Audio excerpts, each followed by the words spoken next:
Hey y'all, it's Billy Hill, and I have something to show you today. I don't know, I get a little weird sometimes. I get something really cool, and I won't talk about it.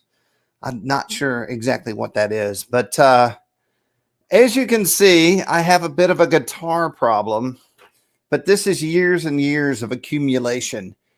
I was looking at videos 12 years ago, and I had like 3 guitars or 4 guitars. But there were always guitars hidden in cases. And I had a guitar. I'm just going to lament a little bit here, but then I'm also going to tell you what I have in my hands, which is the pinnacle, I think. Um, but I've found guitars in closets that I played for thousands of hours and forgot about, then found in a case and was like, holy cow, where's that guitar? That guitar is on the wall somewhere. I have guitars that I've always wanted, like my Yairi over here.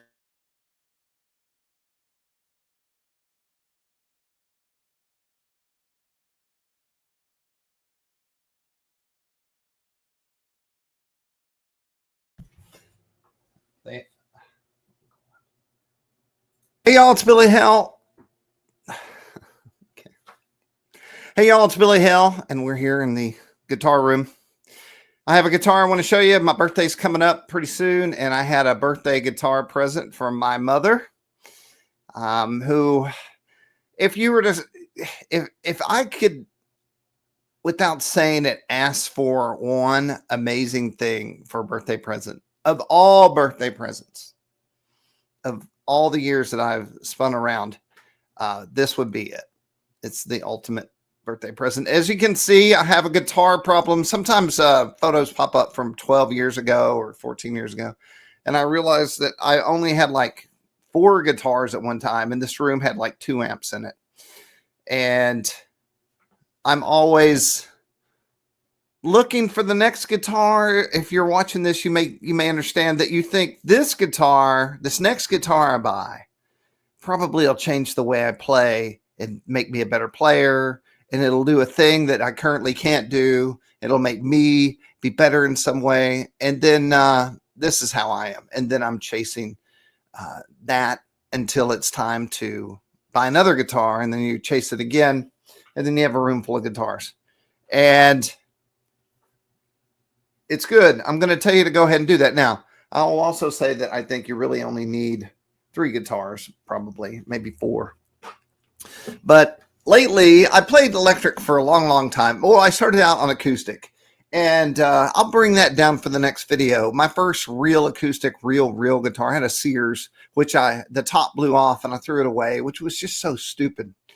I don't even know why I threw it in the trash can that day.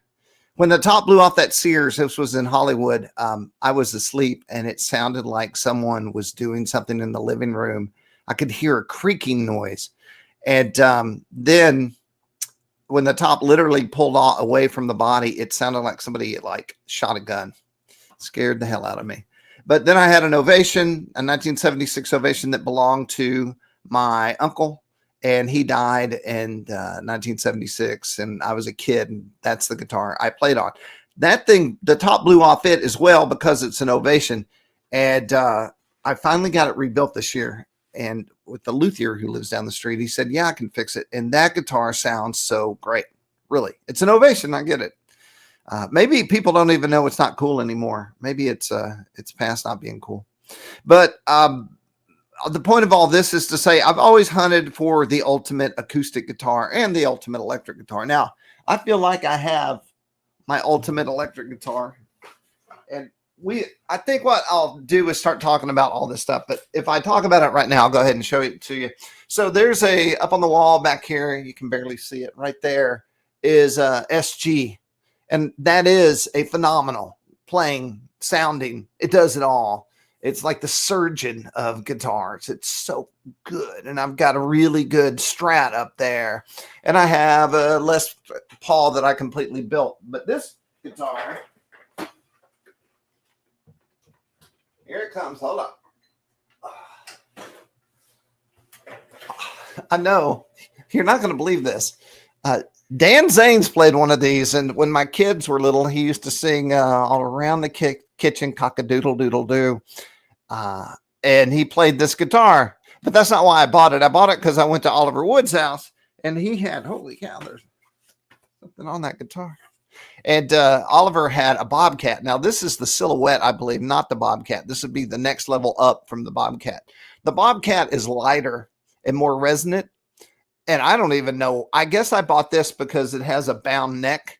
And I thought that would make the guitar safer from being ancient and having the neck go bad on me, probably. It weighs a lot more. It's heavy. I know Oliver loves this guitar and the way it sounds and plays, but I think it would be too heavy for someone to wag around on stage every night. And I'll tell you the secret here. First of all, I do love the neck. It's skinnier. It's not like a Rickenbacker, but well, it's close to a Rickenbacker actually. But it's these pickups. These are Diamonds. They're just little cheap pickups. What year is this? I used to know everything about this guitar. When I bought this guitar, you know what? I'm not going to go into too much depth here. We'll save that for later. It was dilapidated. But this is like my electric guitar. If you were to like say, hey, you're going to go on out with somebody and you're just going to play blues, I would bring this guitar. It's the kind of thing where you play it and then you feel like something else is happening beyond your playing. And it's this guitar and these pickups. So I got that handled. I'm not really out hunting for the ultimate electric guitar anymore. But I always played this guitar. So this is a Yairi. I always heard of Yairis and I never played a Yairi. I should actually. It's probably not in tune. It's a little out of tune. I found this at Guitar Center on the wall with strings that had to be 28 years old. And I figured the guy that owned it must have died because there's no way you would sell such a guitar.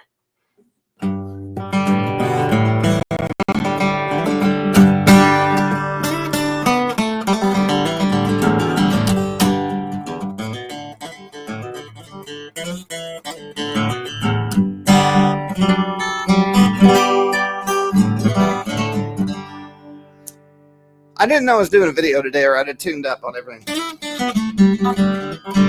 So you can hear it. It's a Barker. It's a kind of a bluegrass. Well, it's a complete Martin knockoff from 1977. And these are all hand built in Japan. And if you can get your hands on a Yairi, you'll know it's a Yairi by the headstock. It has this elaborate inlay on it. And they made Yairis for a long time. They still make them today, I think. But this came out of Japan, out of this amazing shop in the mountains. And I bought a Martin and I got in it with a mirror. And then I got in this guy with a mirror. And obviously this is built just like a Martin. Now, I'll tell you one thing I found out. My bridge is coming undone. You can slide a piece of paper under here. So she's a little out of commission. I'm about to take her to the luthier and have the bridge re-glued so that I don't accidentally rip the top off of this amazing guitar. This would not be a J4. This would be a J45 size. But it's more of a Martin full-size bluegrass dread.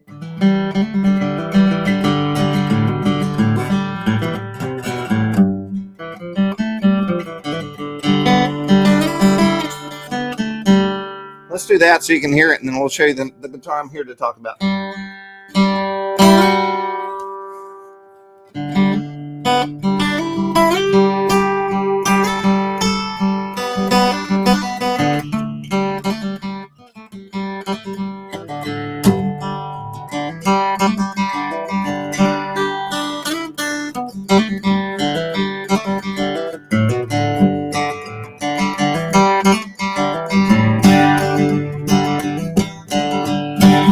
Whatever.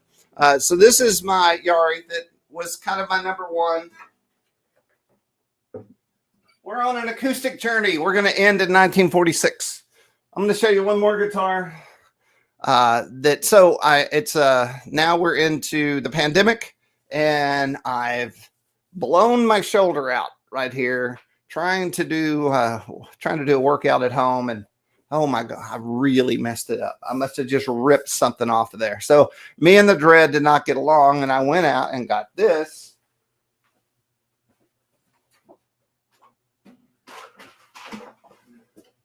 And this poor girl. I robbed the sound hole pickup. This is a breed love. I think it's worth about $450. And I bought it because I could get my shoulder over it. I've talked about this before.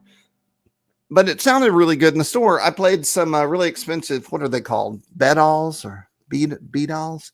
That would be the handmade version of this. And this sounded as good as like this $4,000 guitar that was kind of the same except made in the USA. And let's see if it'll play with this sound, with this pickup hanging. Totally out of tune. So I'll tune it up. But I will give this guitar props for how great it plays.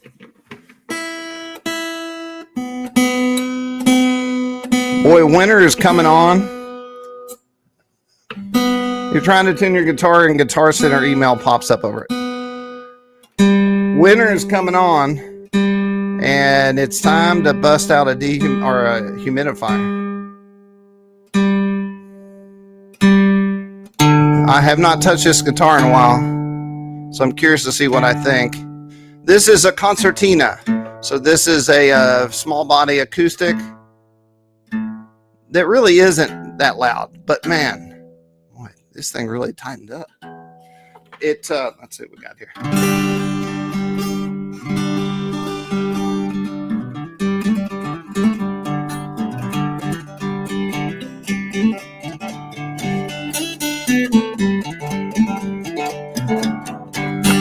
I see why I liked it so much. So this neck is shorter, and I believe it's also a little bit thinner than most acoustics. That Ovation, that 76 Ovation, man, that thing's so tight it's hard to do an F. So I bought this because of my shoulder, and then I just played the tar out of it. I actually have put, I don't know if you can see it, indentations in the fretboard here from how much I played it. Oh, look at that. You know when you buy a guitar and you're like, who did that? I did that. The Ovation's even worse. And I would say if you don't mind playing a guitar like this I use a Fishman sound hole pickup, and you're not playing acoustically, but you're playing electrically. This is pretty awesome. It's easy to play. It's got a great neck. You could bend on it. It would never make my fingers rip away from my fingernail. So at the end of the day, your fingers are hot. You have to wait a day for your finger to heal back. But the top isn't very lively.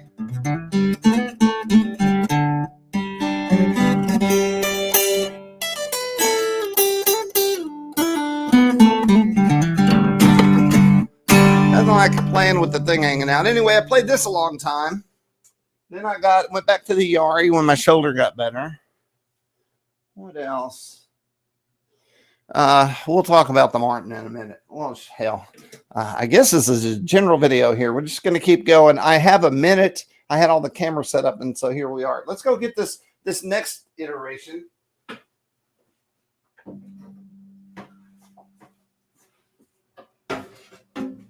Oh, wow. I forgot how light this thing was. I keep trying to tell myself to sell it. So I played a buddy's 1944 Gibson. Maybe it was a Martin. You'd think I'd know. Pretty sure it was Gibson. And it was so light. It was light like this is a Martin 00016 Streetmaster. And the crazy part about this guitar, first of all, I didn't know anything about Martins or Streetmasters. And I've seen this guitar but wouldn't touch it because of the top. It was too weird. I like weird stuff. I don't know why this weird was too weird for me. But I played my buddy's old Gibson, and I'd played a 1940-something Martin 30 years ago, and I could never forget it. I thought one day I'll have a guitar like that. But we both know that time keeps going, and things just get more and more expensive and out of your reach. If you don't do it right now, 10 years from now, it'll cost 10 times as much. And so I gave up. I played a bunch of old Gibsons, and I was like, I can't afford them. And the ones I played, I didn't really like that much. They weren't awesome or anything. So I walk into Guitar Center after I went to buy a 60s. Don't buy a 60s Gibson. Yes, we could talk. That's a whole nother story. I played every old guitar in Nashville at all the stores. and I learned a lot. You want a 40s to mid 50s guitar. After that, things start getting thick and heavy and mass produced. But I gave up, and I went in the Guitar Center and I played this in the first strum. Hopefully it's in tune. My tuner's right here, so we can tune it up. But I strummed it and I was like, holy smokes, this is what the feel and the sound. And then I'll tell you what this thing turned out to be. First of all, it's loud as hell. The neck is a short scale, but it's still a little long. It's not a remarkably short scale. But man, it's so punchy, and there's a reason, and I didn't know the reason until I thought they were going to call a psychologist into Guitar Center, because I did not want to buy this guitar, and I also refused to let it out of my hands. So let's see what we got here.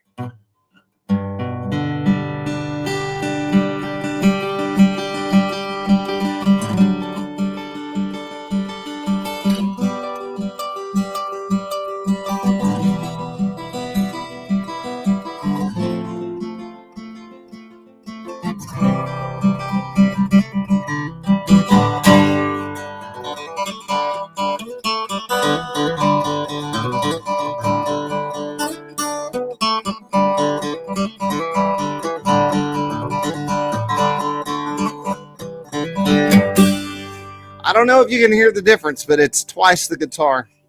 I don't know if I'd say it's twice the guitar, the Yairi. It's not as barky, but man, I understand why I couldn't leave without it.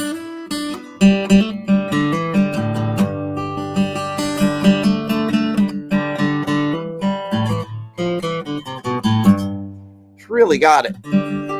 And so I go home and I'm like, I don't even know what I bought. And I'm not that kind of guy. I know what I buy. Except in this instance. So what it turns out is this is an Adirondack spruce, Adirondack top that's been torrefied, VTS, so they cook it until the cell structure is the same as about a 70-year-old guitar. At least that's the theory. And I believe that's why this thing sounds so great. Plus, it's a Martin and it has X bracing. Now, the neck, and I'm going to show you why I say this, is a little wide, but not for normal people. I'm sure any normal person would think this neck was great. It has a C shape to it. And I found a lot of the old guitars I was playing had like kind of V necks and all kinds of weird necks that weren't that comfortable. I was at Verlin Thompson's house, if you know who he is. And if you don't, Google him because he's awesome. And he has a 50s Gibson, and it was cool and old, but it had that boat V neck. And he said, I just can't play it that long because it hurts my hands. And I was like, man, it's so tricky trying to find an old guitar. So I wound up with this.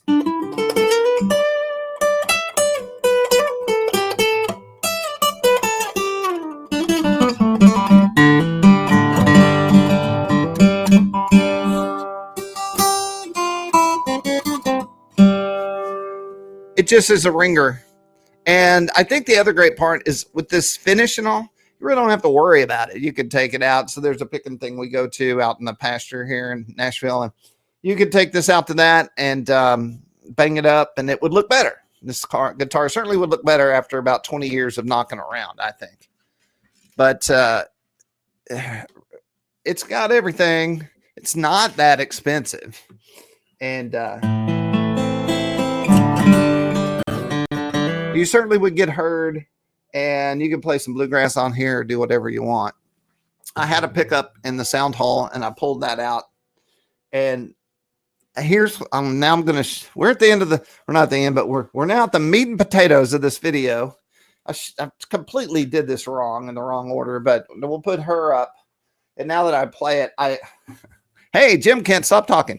I had a couple of buddies over, Walt Wilkins and Mark Berdo, and we played all these guitars, and they tour around and sing and songwrite and pick. And Mark said, I said, I'm going to sell that thing because now I've got this other thing. And he goes, why don't you just leave this in the room? And that just keeps haunting me Maybe he's right. I am the king of selling stuff I shouldn't sell. Okay, now we're going to come to the pinnacle of acoustic guitars as far as I'm concerned.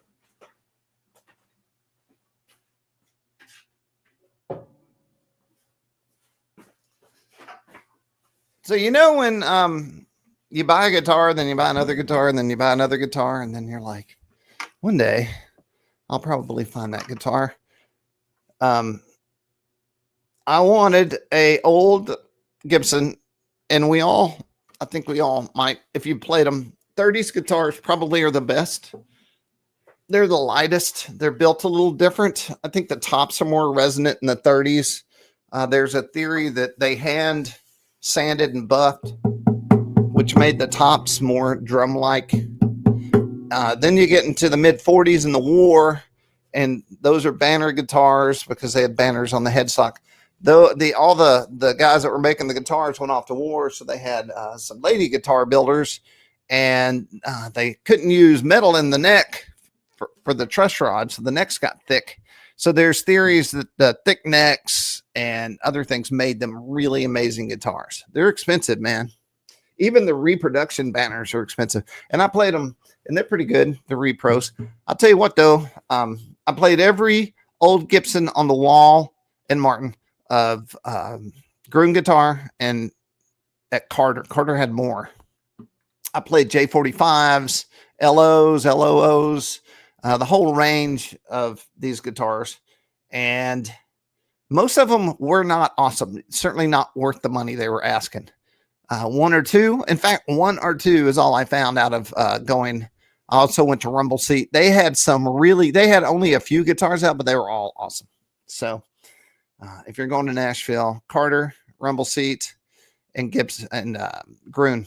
But I will tell you this, you'll be paying about $1,000 premium to buy them from those shops. And the thing that I question is what has been done to these guitars? You know, or was the neck reset, bridge, re-glued? What has actually been done to them? Rumble Seat, if let's say I sold that Martin, and check this out.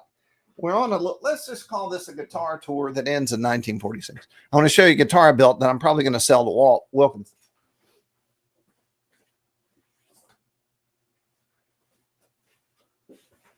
So I love a Tele, and I love an electric, and I love an acoustic sound. Boy, okay, have I played everything? Can I just plug this in? I'm going to hit the pause button. I'll be right back. We should probably. I did not mean to do the video this way, but we're here, and I'm not going to stop. So this is a $1,200 Fender Acoustasonic Tele, and it was a yellow top. And when I say yellow, I mean it was terrible. And what happened was I bought it, and I was looking at the top, and I thought, is this a vinyl sticker on the top? Also, I did not like the hole, but I like the concept of this guitar. I'm not scared of modeling and stuff like that. But anyway, so I'm staring at this guitar, and there's a whole video on this. 1 minute I'm looking at it, the next minute I have started sanding the top just to see what's underneath the vinyl sticker. And I got under it, and then I sanded the whole top, and then I decided the pickup that came with it was terrible. It's noisy, the one that they ship with it. And then I was like, well, this would look cool if it had a pick guard on it. So I totally custom designed this pick guard in Photoshop. Then I created I tool leather and do leather stuff. So then I went ahead and did this floral design, and visually I love this guitar. I really, really do. I like everything about it. So the back is the way it came. I was all in these electronics. I didn't mess anything up.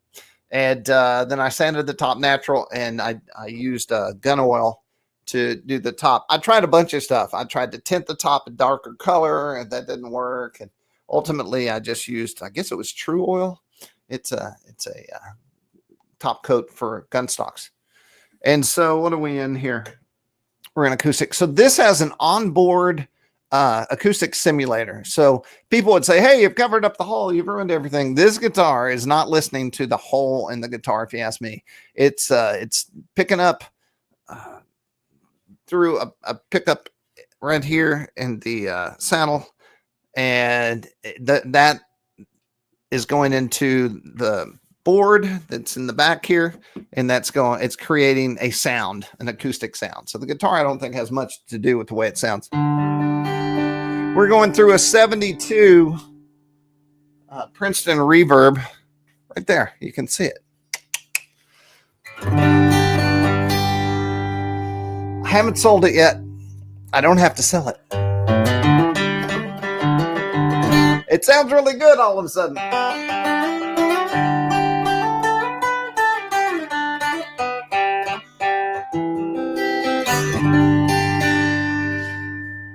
Maybe I never played it through the reverb.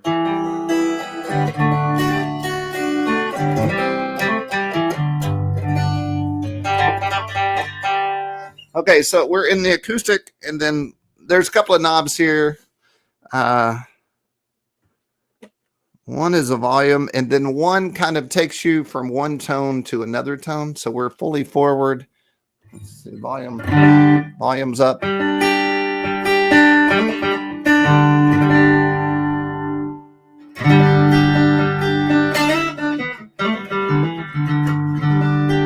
I believe this is shifting between two acoustic sounds, like a small body and a dread.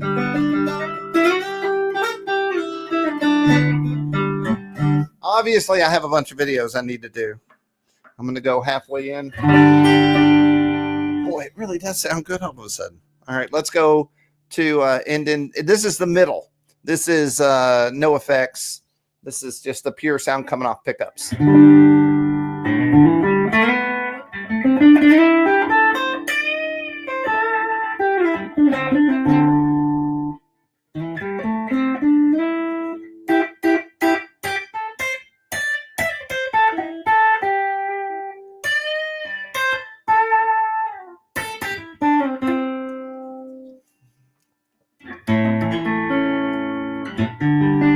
All right, now we'll go to the back. In the back is this bridge pickup. And I tend not to like them. Unless you're in a band, then you need a bridge so you can cut through the mix.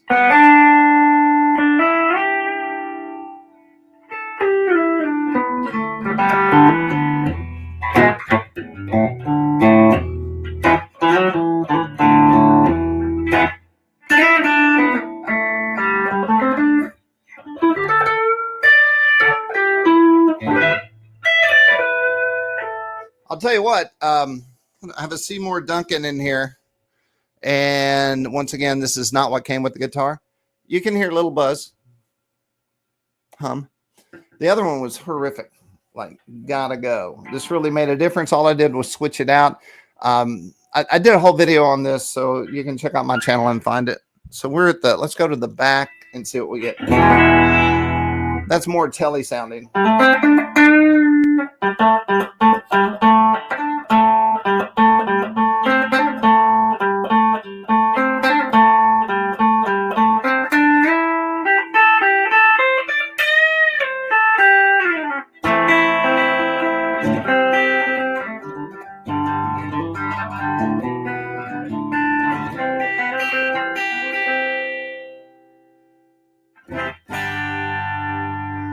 Now we'll go up to acoustic for a stark difference.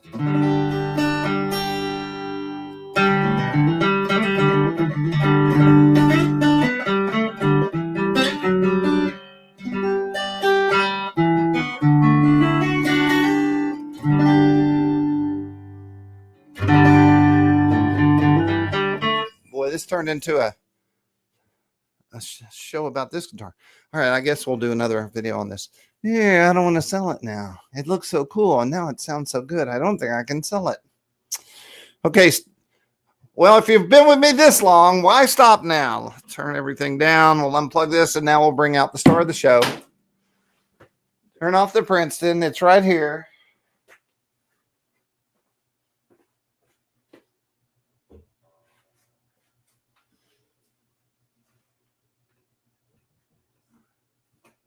If you ever feel bad about leaving your amp on, as a guy who's built some amps, leaving them on, I say, burns in the solder, which means it gets the solder points nice and warm. Wow. This video has gone completely off the rails. So this means I need to do a whole video on, I've done a video on the Breedlove, but I now need to do a whole video on how this, my hybrid Telly sounds, and maybe about the Yairi, maybe after we get the bridge fixed. And here we are. It's a 1946 LG2. I'm just like, this video, it's too far reaching. LG2, what's an LG2? It has X bracing as opposed to earlier or cheaper models, which have ladder bracing. Now, I've heard ladder brace guitars sound awesome. In fact, the reason I would sell that guitar I was just playing and the Martin would be to get a ladder braced LO or something like that. But if you want to get a really great small bodied Gibson that's not a J45, this is the guy. It's not as expensive, but I'll tell you this, I played a really awesome J45 at Groon, and it belonged to Brian. He's a real well-known bluegrass picker around town. And I actually then met the guy who put the guitar together for him, but they wanted like $6,500 for it. It played really well, it really did. And the top was beat to hell, which is what I like. I mean, this times the whole guitar. But it wasn't very loud, which J45s are kind of that way. They're not loud. Let's get a little close up here. So this is a one-owner guitar. He bought it in 1947. He owned it till he died in 96. Now, I think it stayed in the case. I need to get that wiring put up back there. But it stayed in the case, I think, after he died. And then the family sold it to my guy, Forrest. And Forrest called me, and I told him what I wanted. And he said, I think I have it. So he sent me pictures. And so then it had to go to the luthier. And this took about a month or two. They reset the neck, kept the frets based on the way the neck looks. Let me take this cape off. This guy looked like he was a cowboy quarter. It looks like his thumb lived here the whole time. And there's not really any fret wear. I don't know if they didn't pull the frets off, so there's no way they went in and fixed the frets, but you can see the indentations up there in the cowboy cord area. So I think this guy was a hard strumming cowboy quarter. Let's come to the next part. I was just playing this today, and I think I've come to a conclusion. I've always wondered, how do you wear this part of the guitar off? And I think now that this is long fingernails and strumming like this for your whole life, because this top is not that tough. So I think it'd be not that hard to scratch this off, but I think it's a lot of this. Bing, bing, bing, bang, bang. And so anyway, the other thing that they do sometimes, and I believe it's been done here, is they redid the bridge, but the saddle slot is recut at an angle so you can get intonation, and it intonates amazing. So you can imagine having a really awesome guitar and the intonation is out. It would be maddening. I don't know if I can do it. I waited till he finished. I went over to his place and I said, I'm not going to buy this until I play it, because it's not like I'm going to buy a handful of these guitars, I don't think. And the tuners are those, what are they called? They're from Stu Mac, and they're brand new and they're made to fit old guitars. I generally hate these tuners, but they seem to, I like them on this guitar. They tune fine. They stay in tune. They're not hard. Generally, these things are hard to tune. I always think, man, why is Stu Mac selling these? But they really work on this guitar. And they keep the weight down. And I have found that if you add weight to the guitar through tuners, I know this sounds crazy, but I really think it affects the tone. It doesn't make the tone worse. It makes it different. And so I thought, well, let's keep her light. I haven't weighed it. Probably weighs about 3.5 pounds. The bracing, they went in and glued down some of the bracing. There's no real cracks. You can see some cracking looking things on the top, but there's nothing major. It's not like it's ever been whacked or broken or anything. So then the next part is, I like the way it looked, which is important. And then I played it while we talked.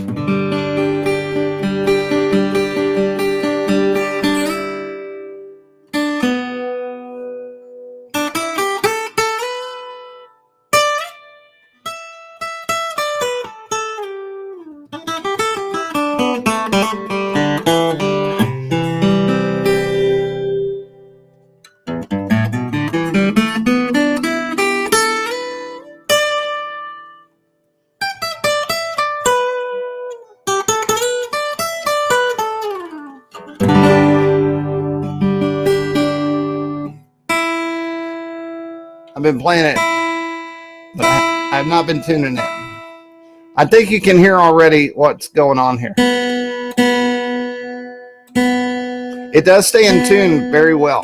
Like, I'll go sit outside and play it, and I don't get much treble out of it. I love a guitar that I can come back to and it stays in tune. It just somehow makes me feel good about it. So it's barely out of tune.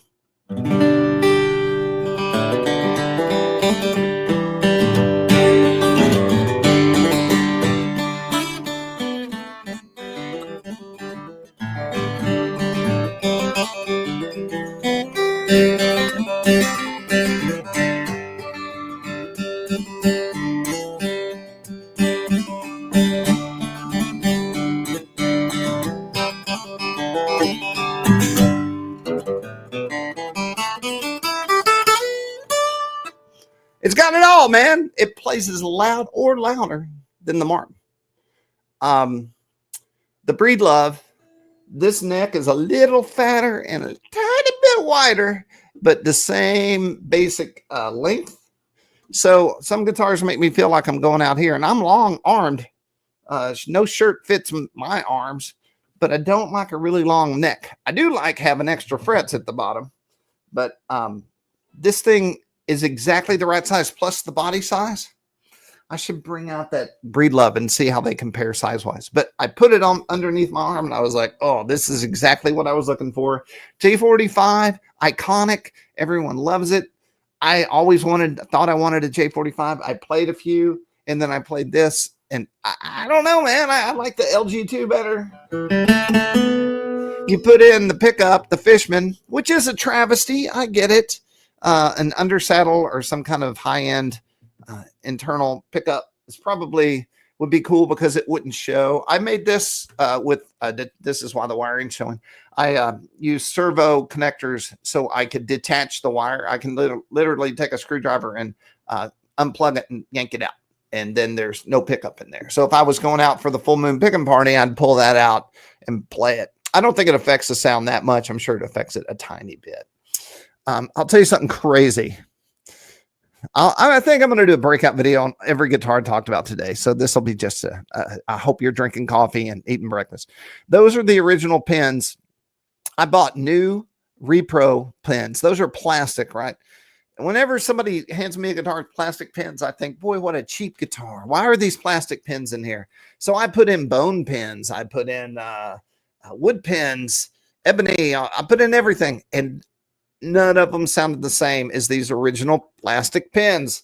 So I do, and they're in the case. This is my secret. If I want to keep something with the guitar, I have a case just for the guitar. I should show you that because that's awesome. And everything for this guitar is in its case, so I know where it's at when I need it. But I went back with the original pins. They really sound the best. They're not too crushed up or anything.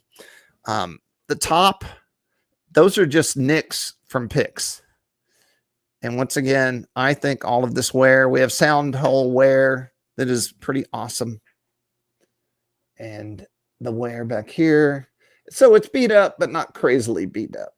Plus, a guitar like this, you can play it out back and turn around and like bang into something and you're not like, oh my God. It's okay. There is one thing with this guitar that I probably will have to address. I'm really aggressive. I play... forget what kind of pick this is. This is my new favorite pick. Do I have to put glasses on to read what the heck this pick is? Let's see if these lights will help me. It is a prime tone Dunlop. It's my favorite pick. If you like a bright, I don't know. I play a lot of pick. I play nylon picks and thicker picks than that. But this thing, man, prime tone.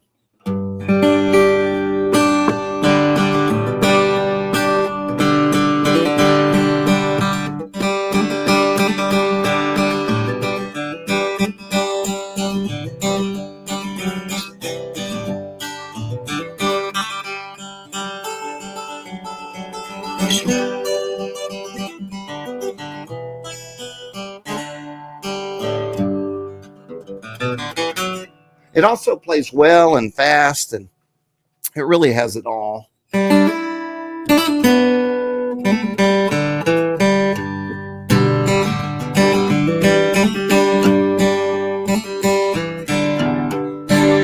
think it's louder than that J45 I played. Is it because the body's smaller and it pushes more sound out? Is it the shape of the body? The J45 has got all this bottom end. Maybe I don't like bottom end. I don't know. I just love it. It really stopped my non-stopping desire to purchase another acoustic. I need this acoustic. I need that acoustic. I need a harmony that's been rebuilt by some guy and totally made it into a different guitar. I still want one of those. But as far as like the ultimate guitar, and if you're still here, wow. I'm getting older now, and I started doing the math on how long I had left to play guitars, or how long I could physically play, or how long I might even live just as a male human being. And when you start looking down the backside of those numbers, it's like, man, there's a few things I love. And I've loved guitar since I was 5. And I was like, shouldn't I have a guitar that I love? I've been trying with cheap guitars and off-brand guitars, and they're all cool. I think anyone can make do with anything and sound great. But there is something about this guitar. Can you hear the reverb in there?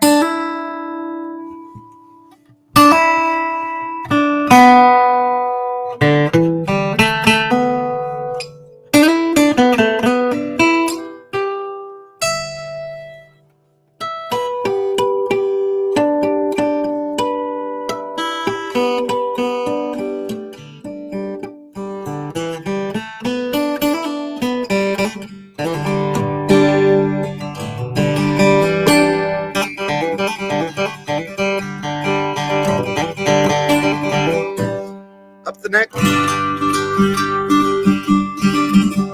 and down here.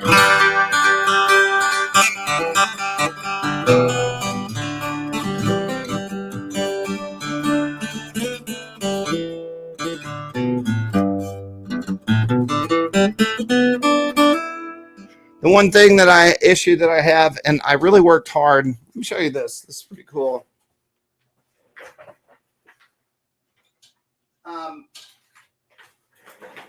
The setup was for fingerstyle, and I had some fingerstyle guys play it, and they were like, holy cow, this is it. No, this is the only guitar you need.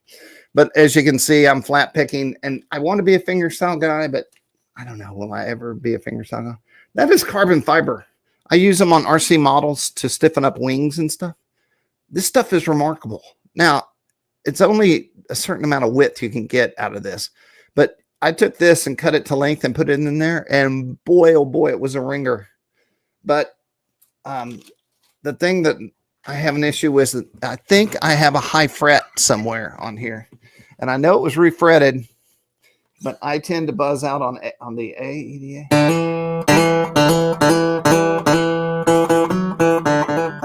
I know you can buzz out any string if you play it hard enough.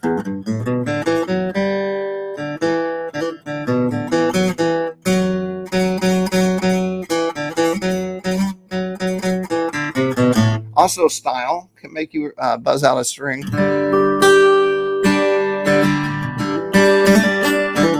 It's almost gone. So what I did is I went out and bought these things. These are bone shims, and you can get them on the internet.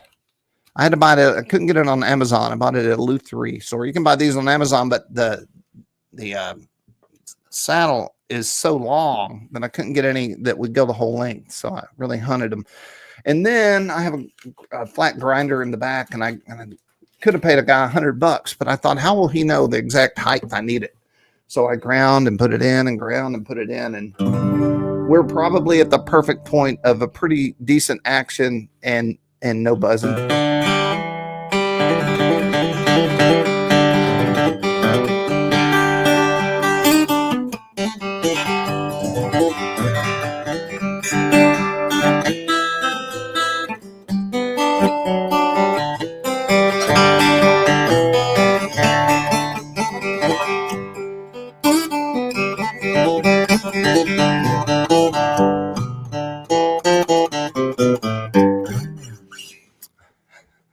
Hey, I must like it. Usually I talk instead of playing.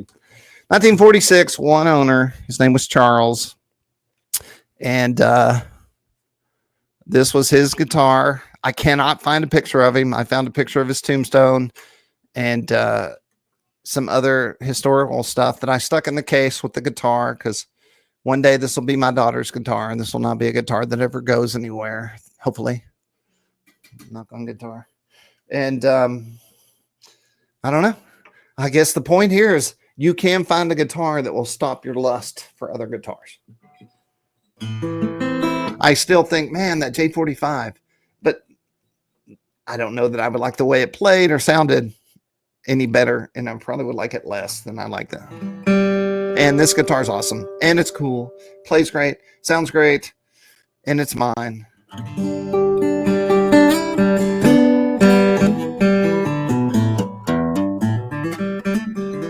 I'm just happy I'm around to play it for another day, hopefully. This has been an awfully long guitar acoustic journey, and I have learned a couple of things today. I've learned that I really like that Telecaster, and I don't know, maybe Walt won't call me back about it, and then I won't have to decide whether I want $1,000 or not. And what else? I don't know. There's some awesome guitars in here.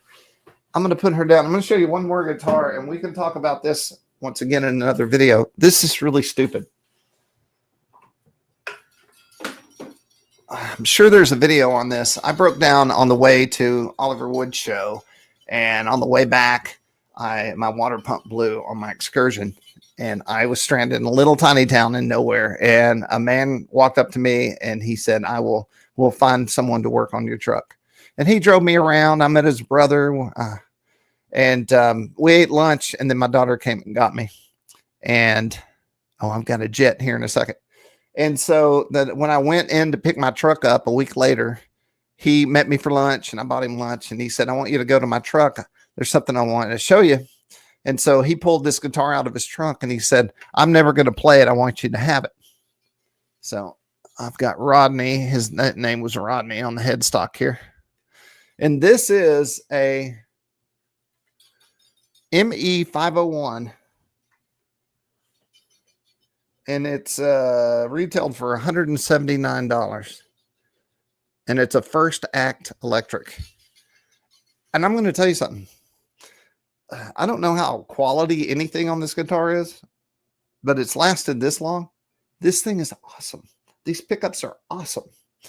It's awesome. Like the old Silvertone is awesome. I don't know if it's awesome because everything's kind of cheap, and the sound just blossoms out of this thing. If somebody was recording and they're like, we need a different sound, but an awesome sound, I would hand them this guitar. So like pots and things like that, I have found that changing pots and caps, of course, will totally change the way a pickup talks. But I don't know. It's awesome. There's awesome guitars in here. All you have to do is go look around. And I guess the real point is they don't have to cost a lot. Unless they're from 1946, then they actually do have to cost a lot. But anyway, I'm going to stop here because I have to go do some things. This has been a day in the life of wild guitars here in my room.